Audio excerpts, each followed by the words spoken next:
Hello. In this video, I'll show you how to delete your Telegram account permanently. Now, it's a very easy process. So firstly, open the application. Then click on the three lines at the top left corner. Now, just simply tap on settings. Now, just simply scroll down to the very bottom and click on Telegram FAQ. Now, just simply scroll down a little bit until you find the option of your account. So as you can see, this is the your account section. Now, over here, just simply choose the option of delete your Telegram account.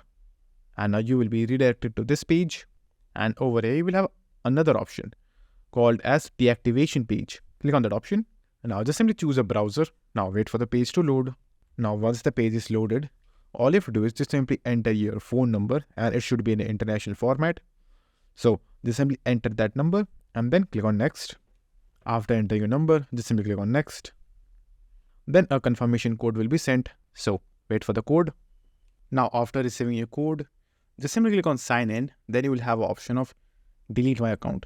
Just simply click on that option, and then again a pop-up will appear in front of you which will ask you, do you want to delete your account? Just simply choose that and your account will be deleted permanently. So that's it, and thank you for watching, and do like, subscribe to our channel, and take care.